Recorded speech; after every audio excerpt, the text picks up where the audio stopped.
Vamos para o nosso especial Israel número 2 do dia de hoje. Alertas de mísseis em Jerusalém soaram agora à tarde. O Hamas está ameaçando executar publicamente um refém a cada ataque que Gaza sofrer. O Irã, que assumiu a participação nesse ataque a Israel, ministros de Lula que querem a paz, agora eles querem a paz. E nós vamos falar também sobre o Estatuto do Hamas. E tenho que comentar com vocês sobre um documento que o Knesset israelense assinou agora, no dia de hoje, dedicando sua atenção para os objetivos da guerra, que é o controle total da faixa de Gaza. Gente, isso vai dar muito ruim. Fica comigo até o final do vídeo que eu preparei esse especial com todo carinho para você. Então compartilha, deixa lá nos grupos de Telegram e Zap Zap, deixa o seu like logo agora no início para você não esquecer e se você puder, se inscreva e ative o sininho, tá bom? Então vamos lá, vamos começar falando da situação, né? Gaza amanheceu assim, a coisa não tá nada boa, Israel está realmente fazendo um contra-ataque poderoso, vigoroso, e as coisas não vão ficar nada bem, tá? Agora, é importante que você esteja preparado para as notícias da mídia podre. Por que eu tô dizendo isso? Olha só, uma mesquita foi atingida em território palestino, tá? Aí, olha só o que veio de notícia. Enquanto os combatentes palestinos recebem ordens estritas para respeitarem igrejas e mosteiros, no ataque deles a Israel, eles recebem ordens para respeitar igrejas e mosteiros. Israel respondeu aos ataques bombardeando uma mesquita em Gaza, que é esse post aqui que vocês estão vendo, esse vídeo aqui. O que eu queria lembrar vocês é que é o seguinte, o Hamas, sendo uma organização terrorista, eles têm por tradição esconder toda a bateria de ataque, armamento bélico, tudo. Aonde? Em escolas, igrejas, mesquitas, creches e hospitais. Vocês já ouviram falar disso aqui e não é novidade para ninguém. Então a gente tem que colocar isso em perspectiva. Mas o pior de tudo é você analisar o seguinte, como eu deixei lá no meu Twitter, ó. Disse o Hamas, respeitem os templos, matem só as pessoas mesmo. Ou seja, esse pessoal que comenta isso não tem a menor proporção. Não tem. É impressionante como o brasileiro está desconectado da realidade, do raciocínio, da capacidade de detectar o que é certo e o que é errado. Então eles estão lá achando que Israel está bombardeando mesquita à toa. Não, Israel faz ataques cirúrgicos. Neste caso, isso não está acontecendo, mas os ataques cirúrgicos de Israel, a tradição é que só vai em escola, só vai em hospital, só vai... Depois de avisar, manda sair daí, tira civil daí, porque eu vou atacar aí, porque é daí que estão partindo os mísseis. E essa é a tradição do Hamas, tá? E eles ainda acham que, ó, chama terrorista de combatente e diz, ai, olha como eles sinalizam virtude. Eles não atacam templos, só matam pessoas mesmo. Sinalização de virtude, como se fosse. Vamos em frente. Aí o que aconteceu que eu quero chamar a atenção de vocês? Isso aconteceu hoje, tá? Algumas horas atrás. Um foguete palestino do Hamas explodiu perto de uma mesquita em território israelense, tá? E eles ainda acham que podem criticar Israel por alguma coisa, ó. E aí, né, quem postou aqui foi o Israel News, e diz, esses terroristas sedentos de sangue continuam a atacar civis inocentes onde quer que eles estejam. O mal não conhece limites. Por quê? O que você precisa entender? Num momento como esse, em território israelense, quem é morador do território israelense sendo muçulmano, ele vai para a mesquita como forma de se proteger. E aí, uma mesquita em território israelense está recebendo ataque do Hamas. Então, coloque isso em perspectiva. Você imagina se um ataque desse cai no Domo da Rocha. O que a mídia podre vai dizer para você? Vai tentar te convencer de que Israel atacou o Domo da Rocha para dizer que foi o Hamas que atacou. Então, já tenha isso em perspectiva, tá? Eu e a minha boca. Vamos seguir aqui. Eu tô errando pouquíssimo, tá, gente? Aí o ministro do Janjo do Trabalho vem a público e diz: condenamos o Hamas, mas Israel não pode desistir do pacto de paz. Não. Eles só clamam a paz quando Israel tem que contrapor os ataques, quando Israel aciona o contra-ataque. Vamos seguir aqui, que eu quero mostrar para vocês, ipsis literis, com que e com quem que os ministros de Janjo, a ONU, esse bando de esquerdista está defendendo que Israel tenha a paz, tá? Israel especificamente. Vamos lá. Eu estou aqui com o Estatuto do Hamas para saber o que o Hamas acha. Nada melhor do que no estatuto dos caras, né? Lógico, a gente fica fazendo caraminhola na cabeça? Não pode, não pode. Então vamos saber o que o Hamas acha através do estatuto dele? Vamos lá. Nota, esta é uma tradução literal do estatuto da Carta de Fundação do Hamas, tornada pública em 1988 e amplamente divulgada pelos sites palestinos oficiais. Esta tradução foi realizada a partir do original em árabe e não de traduções para o inglês. Então, isso foi traduzido do árabe para o português, e não como geralmente a Bíblia chegou aqui como foi da língua original para o inglês e do inglês para o português, tá bom? Então, esse documento foi traduzido do árabe para o inglês. Vamos lá. O documento fala: em nome de Alá, o misericordioso e piedoso, sois palestinos, a melhor nação surgida na face da terra. Fazei o bem e proibis o mal, credes em Alá. Se somente os povos do livro, judeus e cristãos, tivessem crido, aqui o é a nota do autor para explicar, né? Se somente os povos do livro tivessem crido, teria sido melhor para eles. Alguns deles creem, mas a maioria é iníqua.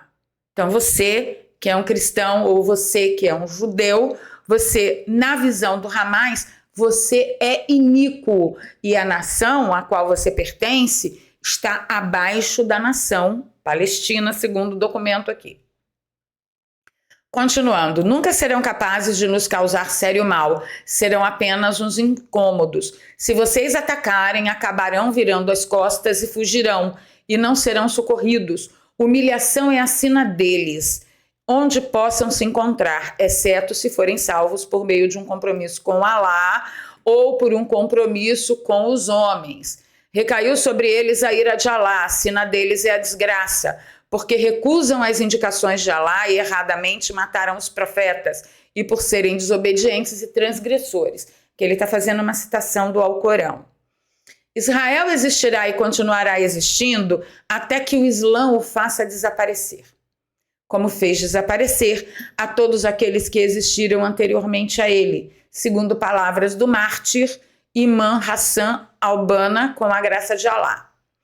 O mundo islâmico se encontra em chamas, e cada um de vós deveis, e todos nós devemos, jogar água, mesmo que seja um pouquinho, para fazer extinguir o que pode ser extinto, sem esperar pelos outros. Difícil.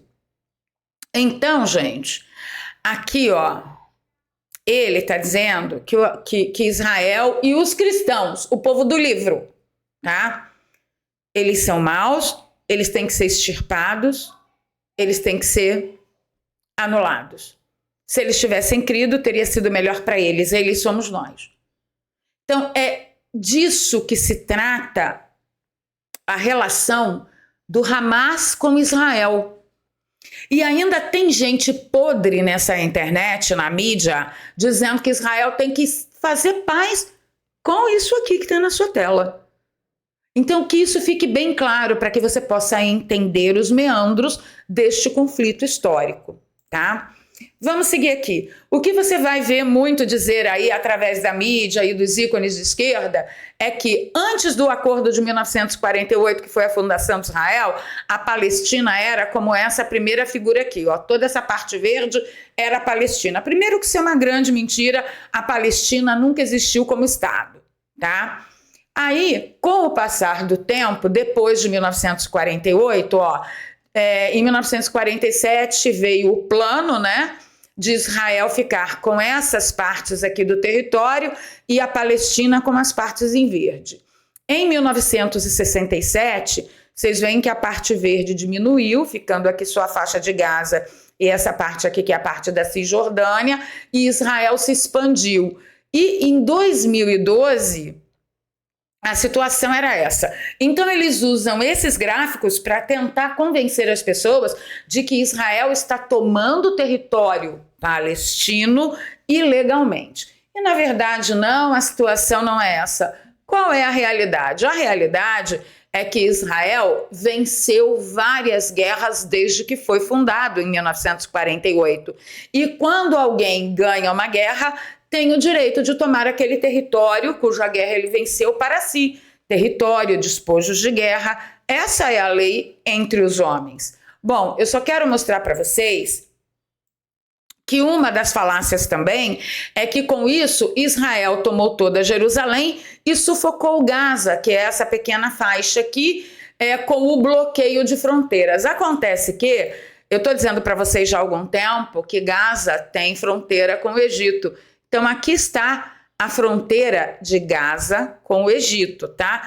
E aí você descobre que o Egito fechou as fronteiras com Gaza. Olha só, pelo acordo otomano-britânico de 1 de outubro de 1906, foi acordada uma fronteira entre a Palestina governada pelos otomanos e o Egito governado pelos britânicos, de Taba a Rafah. Rafah é a cidade imediata que faz fronteira com o Egito, tá?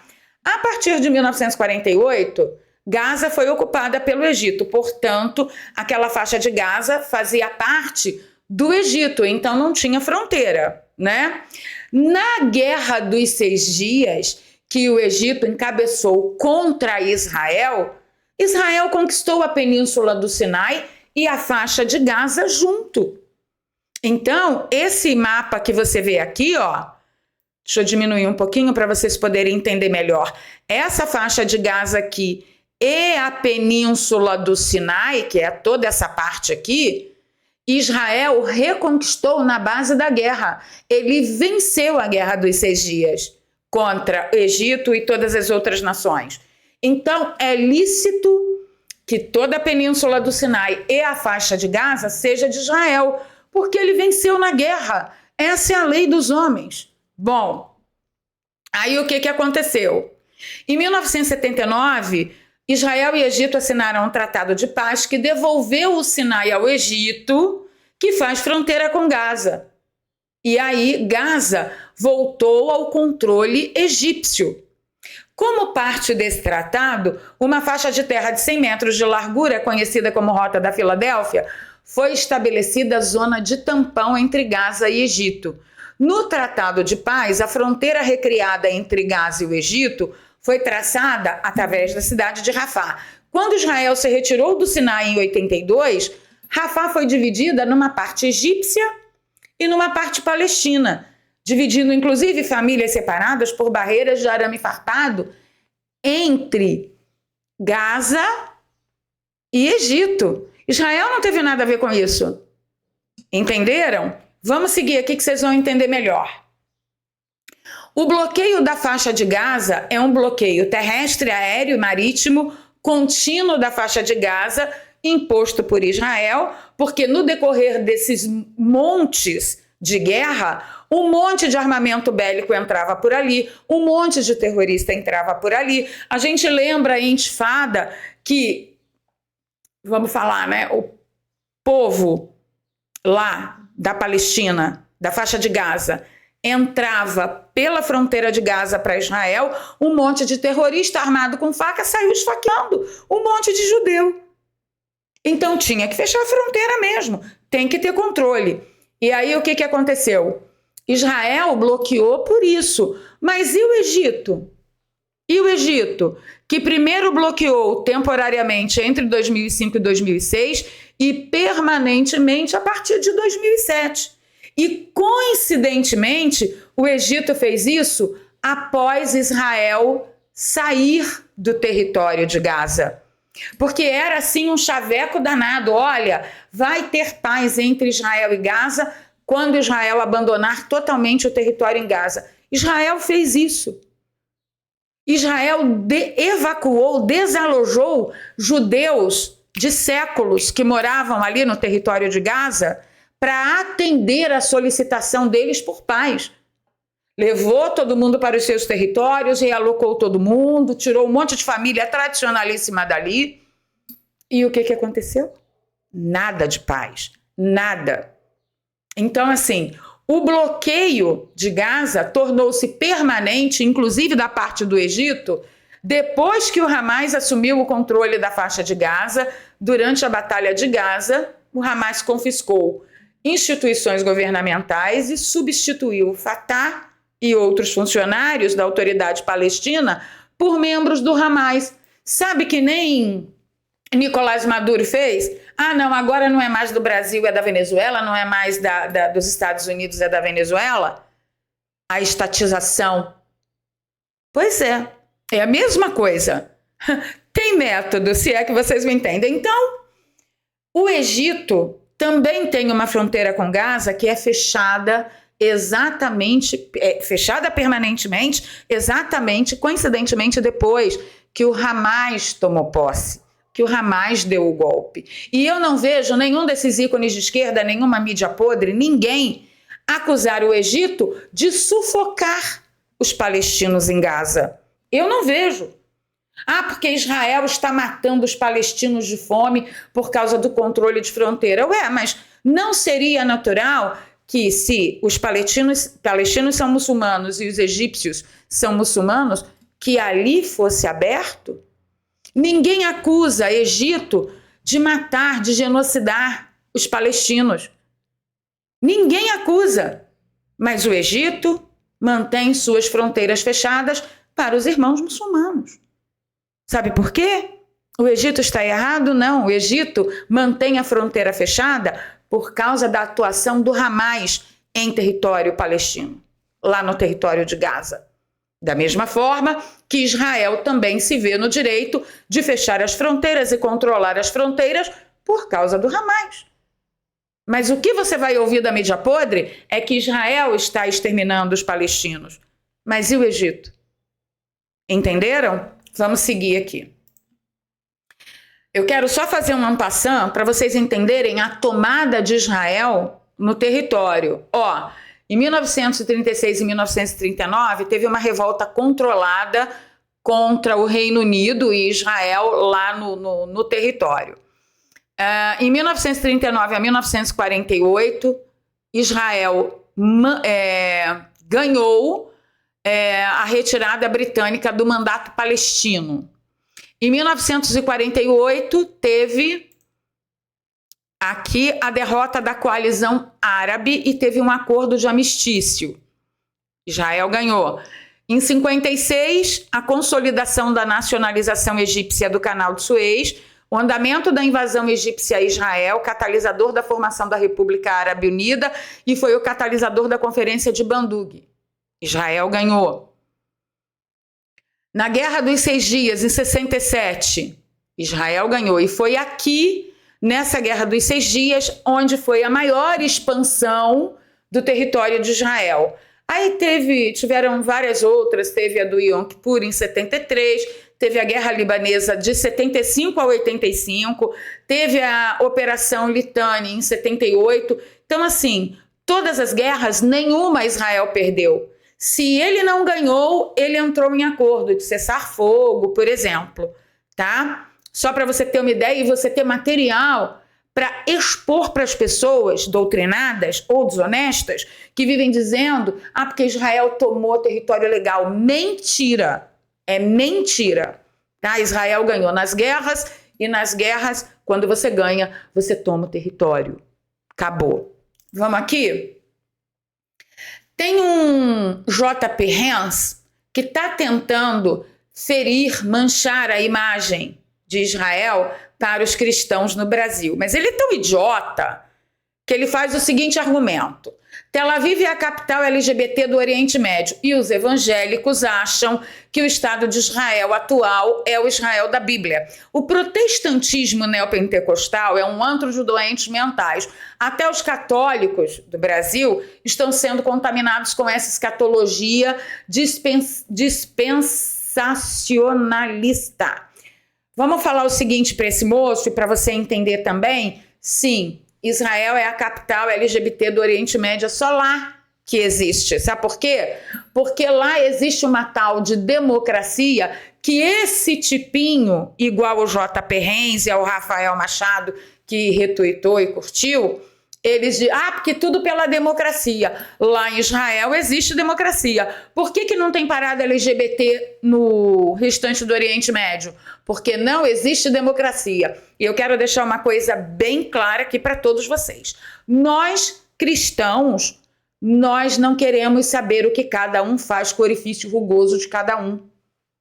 Nós defendemos que conversão tem que ser in natura, tem que ser por consciência. Nós não pensamos como o povo do Oriente Médio, que ou você se converte ou você morre. Nós, cristãos, cremos que se existe alguma atitude da pessoa que ela cometa contra o próprio corpo dela, que tenha que mudar, o contato dela com Jesus Cristo a fará mudar. Não é por imposição da sociedade. Isso eu estou falando em relação a não cometimento de crime, tá, gente? Deixa bem claro. Nós não concordamos, nós não defendemos esta imposição de consciência religiosa. Todo indivíduo tem que ter liberdade de consciência religiosa. Se ele faz alguma coisa com o corpo dele que não afere mal ao outrem, é problema dele. E se isso constitui um pecado para com Deus, de acordo com o que as Escrituras nos ensinam, ele vai se virar com Deus. Nós não temos nada com isso. O máximo que podemos fazer e devemos é orar. Mas, segundo o pessoal do Rafael Machado, não deve ser assim. Tá? É o conservadorismo de Putin. Se você não sabe, esse Rafael Machado aqui, que retuitou e tal, esse bonitão é o representante do dugnismo de Putin aqui no Brasil. O conservador Putin que vai livrar o mundo do globalismo. Confia. Vamos em frente aqui que tem mais alguns comentários que eu quero fazer com vocês. Putin já falou o seguinte, alto risco de envolvimento de terceiros no conflito de Israel. Eu teria que fazer uma live de pelo menos umas 4 horas comentando com vocês sobre as ligações não muito ortodoxas que a Rússia tem com Israel. Só dando um preâmbulo, vocês têm que ter em perspectiva que a União Soviética na Segunda Guerra Mundial, ela libertou muitos judeus de cativeiros, de campos de extermínio e tal. Então, fica uma dívida intrínseca meio que eterna, tá? É histórico isso.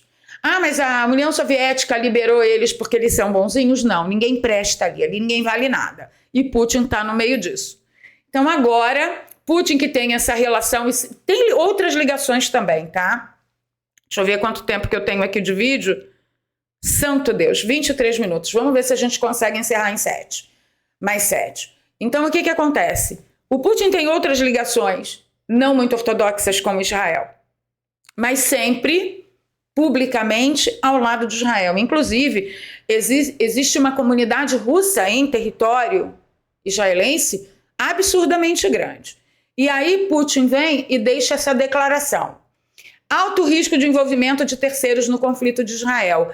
Isso aqui a gente nunca duvidou. O Irã ia se meter, a Arábia ia se meter, todo mundo lá ia se meter. Até a Arábia Saudita será obrigada a lutar contra Israel. A Arábia Saudita, que teoricamente sempre foi ali um aliado de primeira hora, não digo, vamos colocar aliado de última hora, tá? Sempre foi a favor do estabelecimento da nação de Israel, o que é muito contra o Irã e Egito e outras cositas mais, enfim. Inclusive, Israel estava fazendo um acordo de paz encabeçado no Oriente Médio pela Arábia Saudita.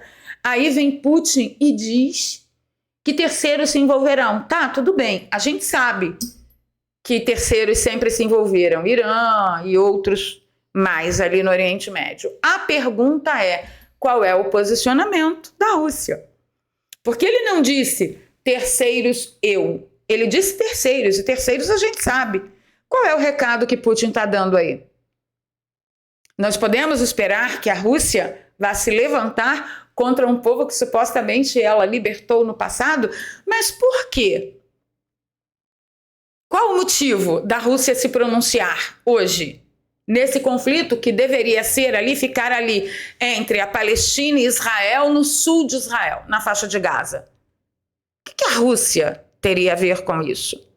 E aí eu lembro a vocês que eu estou cansada de dizer aqui para vocês que a Rússia, temos motos por aqui, que a Rússia está altamente, completamente envolvida com ações também não muito ortodoxas com o Irã, tá? E o Irã faz parte da turminha do Hamas. No caso, Hezbollah, Hamas, ISIS, gente, tá tudo ali muito bagunçado, muito junto, tá? Vamos em frente, que eu ontem fiz um post a respeito dessa matéria aqui. Um dos líderes do Hamas, ele disse o seguinte, ó: o número de seus prisioneiros reféns israelenses, é muitas vezes maior do que o anunciado por Netanyahu. Eu também acredito, porque só das imagens que eu vi, eu também acredito que sejam mais de 130, tá? E eles estão presentes em todos os eixos da faixa de Gaza. O que acontece ao povo na faixa de Gaza, acontecerá com eles. E cuidado com erros de cálculo. Então, o que ele está falando? Ele está falando o seguinte: sabe aqueles reféns que eu invadi o seu território, quem eu não matei eu sequestrei? Sabe aqueles que eu sequestrei? Eu espalhei como um paredão na faixa de Gaza. E se você me atacar, você vai atacar os seus próprios cidadãos. Obviamente que tanto Estados Unidos contra Israel, tanto os Estados Unidos quanto Israel, eles têm um lema: com terrorista não se negocia. Ah, mas tá com filho. Não tem negócio. Você negocia a primeira vez, meu amigo, acabou. Ah, mas vai perder. Vai perder. Vai perder por um bem maior. Mas o que eu chamei a atenção nesse post foi o seguinte: a valentia desses caras. Eles sequestram mulheres, crianças e idosos, distribuem na faixa de Gaza para servir de escudo. Eu nunca vi tanta coragem. Pense num povo corajoso. E esse post bateu até agora 233 mil visualizações. É só essa plataforma aqui que não deixa a gente para frente. Mas geralmente os meus comentários, as minhas análises, elas são muito apropriadas e muito assertivas. Só essa jossa aqui que não deixa a gente deslanchar. Então, assim, essa é a valentia do Hamas. Seguindo. O Hamas, corroborando com esse post aqui, né? Hoje o Hamas avisou que cada ataque que Israel fizer a Gaza será um refém que será executado publicamente. O que eu quero dizer com publicamente, né? O que eles querem dizer com publicamente? Que vai ser nível ISIS, naipe ISIS. Vocês lembram, né? Coisa que a gente não pode nem ficar repetindo aqui. Ó, Hamas refém. Hamas diz que 4 reféns morreram durante os bombardeios de Israel a Gaza. Eu acredito até no número maior, porque agora você nunca mais saberá se os reféns estão vivos e bem ou se eles já morreram e Israel, se decidir negociar, está negociando com nada. Nuvem, fumaça. Tá? Vamos em frente. O Ivan Kleber também corroborou a notícia, tá? Abro aspas aqui para a declaração do Hamas. Consideramos o inimigo sionista responsável por essa decisão perante o mundo e a bola agora está do lado de lá, deixando na mão de Israel a decisão de matar ou não seus próprios cidadãos. É difícil. Aí a gente tem a grata notícia, para surpresa de 0 pessoas que seguem esse canal, que Irã ajudou o Hamas a planejar ataque contra Israel. Quem deu a notícia foi o Wall Street Journal, foi ontem. Os iranianos deram autorização para o ataque em um encontro que aconteceu em Beirute, no Líbano, na última segunda-feira da semana passada. Tá ok? Tanto aqui toda a matéria dizendo que o Irã falou vai para cima, que eu garanto. E este é o problema. O problema de Israel com Gaza não será decidido na mesa de Israel com Gaza.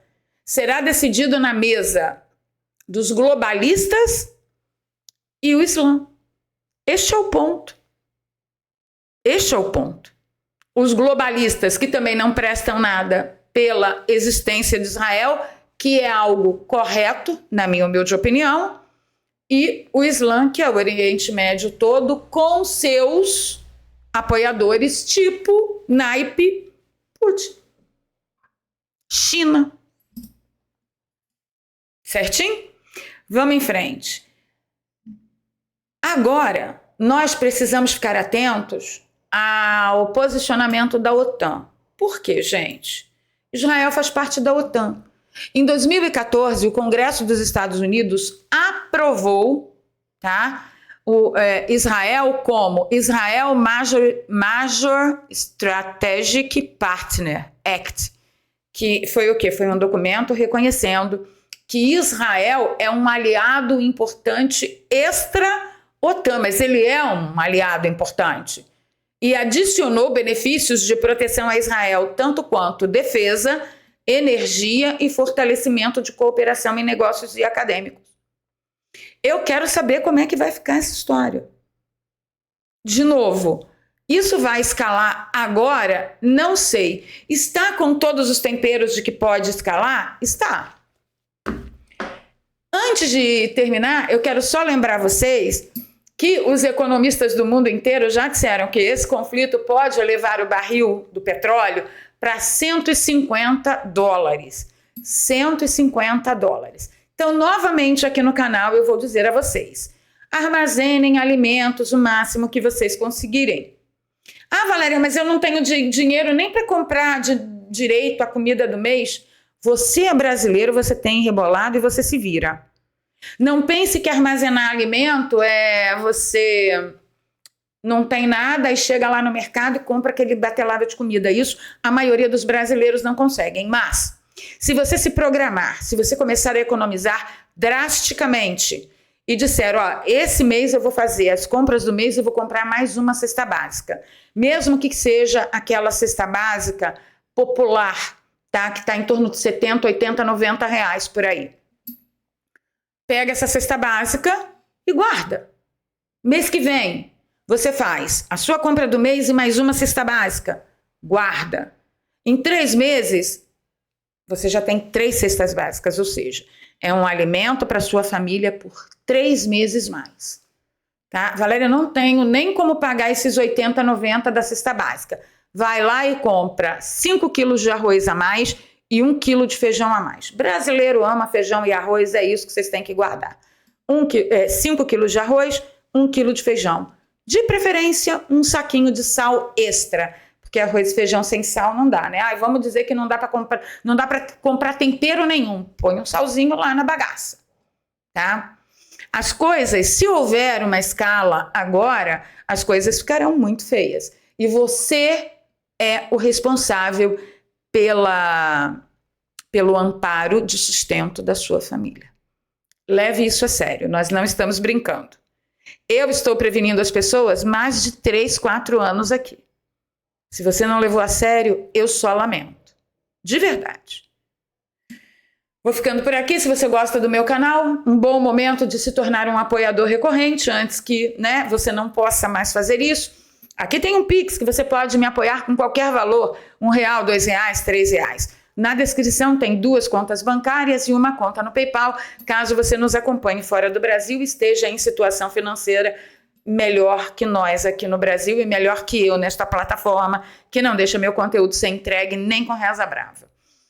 Vou ficando por aqui, um beijo no coração, encontro com vocês já nos comentários e a gente se fala. Não teremos hoje a edição das 17 horas, só a edição das 21h30, tá? Eu tô pensando em fazer ao vivo. Se você gostaria que fosse ao vivo, deixa aqui nos comentários. Se tiver mais de 200 pedidos, a gente faz ao vivo, tá bom?